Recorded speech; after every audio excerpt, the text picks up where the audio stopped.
Hello learners, welcome to our channel advice Pawan. I hope आप लोग सभी को अच्छे होंगे। आज हम लोग क्लास 10 के इंग्लिश का फर्स्ट फ्लाइट टेक्स्ट बुक का chapter number 2 Nelson Mandela long walk to freedom का short important question and answers करने वाले हैं। ठीक है, chapter number 2 Nelson Mandela long walk to freedom. So let's start the session. Question is where did the ceremonies take place. ठीक है, actually में ये जो चैप्टर है long walk to freedom Nelson Mandela से संबंधित, ये उनकी ही autobiography long walk to freedom से लिया गया है, जिसके बारे में जो साउथ अफ्रीका में फर्स्ट ब्लैक प्रेसिडेंट की जो ओथ टेकिंग सेरेमनी शपथ ग्रहण किया गया, उसी के बारे में वर्णन किया गया है। तो उसी से पूछ रहा है ये question, where did the ceremonies take place, कि ये जो कार्यक्रम हुआ, ये जो शपथ ग्रहण का कार्यक्रम हुआ, ये किस जगह पर हुआ। ठीक है, तो can you name any public buildings in India that are made of sandstone. क्या आप भारत में किसी ऐसे भवन का नाम बता सकते हैं। Can you name any public buildings. ठीक है, कहाँ, भारत में। क्या खासियत होनी चाहिए, that are made of sandstone, जो कि सैंडस्टोन से बनी हो। सैंडस्टोन कहने का मतलब होता है, सैंड मीन्स बालू, रेत, और स्टोन मीन्स तो आप लोग जानते हैं पत्थर। ठीक है, तो रेतीले पत्थर से बना हुआ बिल्डिंग, वैसा आपको उदाहरण देना है जो भारत में भी है। तो सबसे पहले where did the ceremonies take place, कि ये कार्यक्रम कहाँ हुए, समारोह कहाँ हुआ। The ceremonies took place in the lovely sandstone amphitheatre formed by the Union Buildings in Pretoria. ठीक है, ये जो समारोह हुआ ये सैंडस्टोन एम्फीथिएटर में हुआ। ठीक है, सैंडस्टोन एम्फीथिएटर यानी रेतीले पत्थर का, एम्फीथिएटर मीन्स होता है रंगभूमि।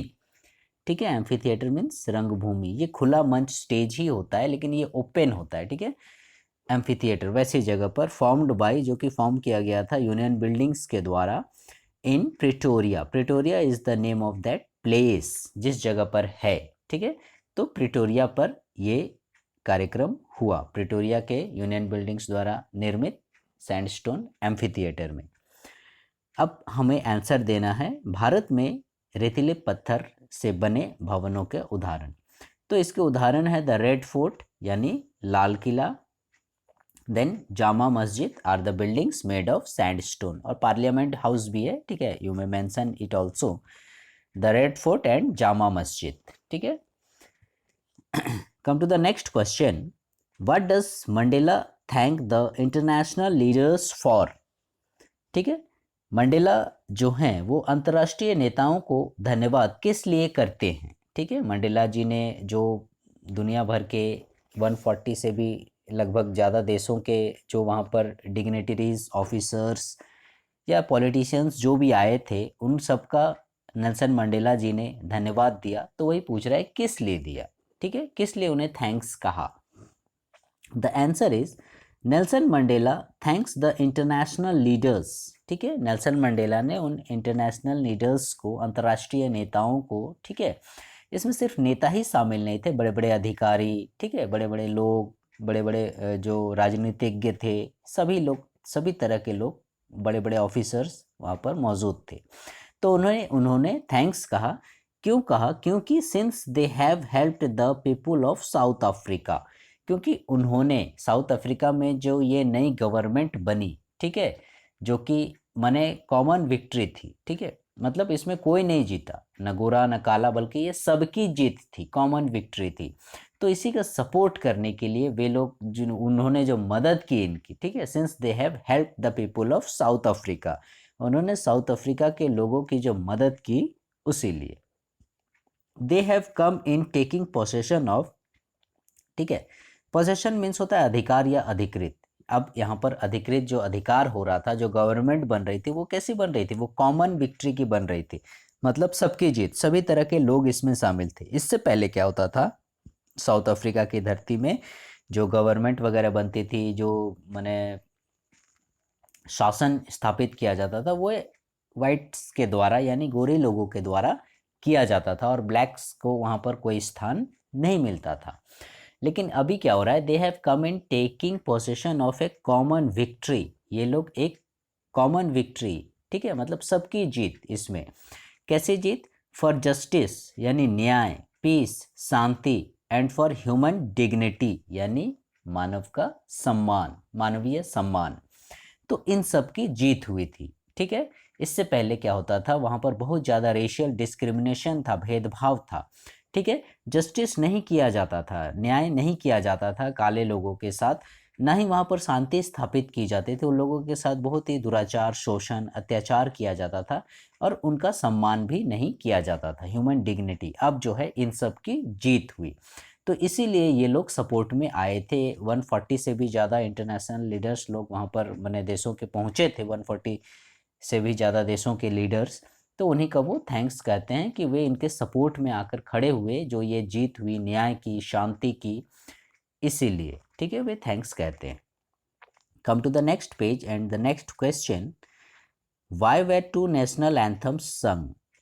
ठीक है, ये जो शपथ ग्रहण का कार्यक्रम चल रहा था, इसमें कार्यक्रम में ऐसे हमारे यहाँ भी आप लोग देखिएगा, इंडिया में भी जब भी कोई कार्यक्रम होता है, नेशनल फेस्टिवल्स वगैरह या इसी प्रकार के कुछ भी समारोह वगैरह, तो जनरली हम लोग उसका जो समापन करते हैं वो राष्ट्रगान के थ्रू करते हैं, ठीक है, राष्ट्रगान गाते हैं अपने राष्ट्र के सम्मान में।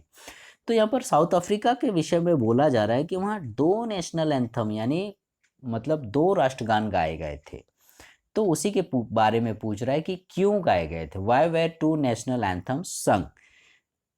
Answer is 2 national anthems were sung, ठीक है, 2 नेशनल एंथम गाए गए।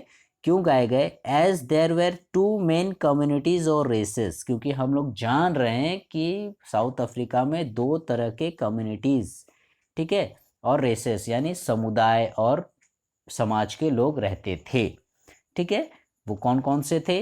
One was of the whites, एक जो समाज था, कम्युनिटी थी, वो वाइट लोगों की थी, and the other of the blacks, और दूसरा जो था वो ब्लैक्स लोगों का था। एक गोरे लोगों का समाज था, उन लोगों का अलग सोसाइटी, अलग माने नियम कानून चलता था, और एक ब्लैक्स लोगों का था, उन लोगों के लिए अलग सोसाइटी और अलग नियम कानून संप्रदाय वगैरह थे। Therefore each group sang its own anthem, और इसीलिए दोनों ग्रुप यानी ये वाइट्स वाला और ये ब्लैक्स वाला, ये दोनों ने अपना अपना नेशनल एंथम, राष्ट्रगान गाया। दोनों के अलग अलग थे, मतलब देखिए इसी से पता चलता है ये कॉमन विक्ट्री थी। नहीं तो इससे पहले क्या होता था, ब्लैक्स लोग शायद राष्ट्रगान, ब्लैक्स लोग वहाँ शामिल ही नहीं होते थे, तो राष्ट्रगान का तो सवाल ही पैदा नहीं होता है, ठीक है। तो अब क्या होता है कि वाइट लोग अपना राष्ट्रगान गा रहा है और ब्लैक्स लोग अपना राष्ट्रगान गा रहा है। इवन चैप्टर में ये भी बतलाया गया है कि वे लोग मतलब उसके धुन भी नहीं जान रहे हैं, ठीक है। वे मतलब उन लोगों का जो नेशनल एंथम है उसकी वो माने जो टोन है उसे भी वे लोग नहीं जान रहे, लेकिन धीरे धीरे वे लोग जान जाएंगे, इसके आदी हो जाएंगे, ऐसा कहा गया है। Again, what does courage mean to Mandela? Mandela के अनुसार, मंडेला जी के अनुसार साहस क्या है, किसे आप साहसी कहेंगे, ठीक है। तो इस क्वेश्चन का, ये इम्पॉर्टेंट क्वेश्चन है, कई बार एग्जामिनेशन में पूछा भी गया है। ऐसे तो सारे क्वेश्चंस इम्पॉर्टेंट हैं, ये थोड़ा ज़्यादा है, तो इसका मैंने लॉन्ग क्वेश्चन एंड आंसर्स भी अपलोड किया हुआ है, आप लोग उसे अलग से भी देख सकते हैं, ठीक है। तो यहाँ पर शॉर्ट क्वेश्चन 1 या 2 नंबर में यदि आपको पूछा जाएगा, उस पर्पज़ से यहाँ मतलब मेन पॉइंट को ही लिया गया है, ठीक है, लेकिन ये लॉन्ग में भी पूछता है। तो करेज कहने का मतलब मंडेला के अनुसार क्या है, किसे हम करेज कहेंगे? अकॉर्डिंग टू मंडेला करेज, ठीक है, मंडेला जी के अनुसार, ठीक है, करेज जो है was not the absence of fear, हम साहस उसे नहीं कहेंगे जिसमें कि डर नहीं है, जो नहीं डरता है उसे हम साहसी नहीं कहेंगे, बल्कि किसे साहस कहेंगे? But the Triumph over it, जो उस डर पर विजय प्राप्त करता हो, ठीक है। कोई भी जो उसके सामने मुसीबत आई, कोई भी जो उसके सामने समस्या आई, उस पर वो जीत हासिल करता है, तभी हम उसे करेज यानी साहस कहेंगे, ठीक है। ट्रायम्फ मीन्स होता है विक्ट्री, जीत, ठीक है, जब वो उस पर जीत हासिल करता है, ठीक है, उस पर विजय प्राप्त करता है, तो ही हम उसे साहस कहेंगे। बल्कि वो नहीं डरता है, उसमें एब्सेंस है, डर का माने अभाव है, तो उसे हम साहस नहीं कहेंगे, ठीक है, बल्कि साहस उसे कहेंगे वो, ठीक है, डर रहा है वो कोई बात नहीं, डर डर सकता है, लेकिन वो उस डर को दूर करे, उस जिस चीज से वो डर रहा है उसको वो दूर करे, उस पर विजय प्राप्त करे, तो ही साहस है। Again and the last question, which does he think is natural to love और टू हेट। चैप्टर में नेल्सन मंडेला जी ने दोनों विषय में बात की है, लव के विषय में भी और हेट के विषय में भी। लव मीन्स प्रेम और हेट मीन्स नफरत, घृणा, द्वेष। तो इन दोनों में, ठीक है, किन दोनों में, लव में और हेट में, इन दोनों में कौन सा ज़्यादा नेचुरल है, प्राकृतिक है, ठीक है। यानी किसी भी मनुष्य में प्रेम या नफरत कौन सा ज़्यादा प्राकृतिक रूप से आता है, ठीक है। वह किस बात को स्वाभाविक सोचता है, प्रेम को या नफरत को, मतलब ऐसे जनरली आ जाता है अपने आप जिसको बोला जाए, ठीक है। तो क्या बोलते हैं, ही thinks that love comes more naturally.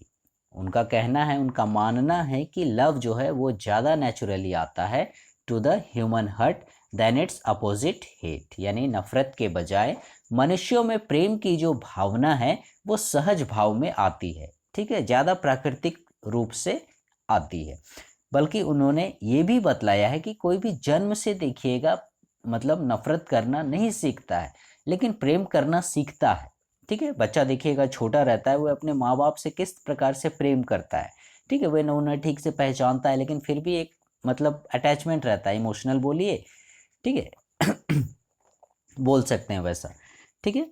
तो he thinks that love comes more naturally to the human heart. और ये जो हेट है, ठीक है, नफरत जो है, द्वेष, घृणा, ये मनुष्य यहाँ पर आके सीखता है। जैसे इसी चैप्टर में हमने देखा कि वाइट लोग जो है वो काले लोग से घृणा करते हैं, तो ऐसा नहीं था कि वो जन्म लेते ही मतलब सीख गए कि ये काला है, इससे भाई दूर रहो, वैसा नहीं, बल्कि वो धीरे धीरे जब सोसाइटी में रहने लगे, उनके समाज के नियम कानून को जानने लगे, तब उन्हें सिखाया गया, वे लोग सीखे कि इनसे दूर रहना है, ठीक है, इनसे भेदभाव करना है, इनका शोषण करना है, वो सिखाया गया, उनमें नेचुरली नहीं आया।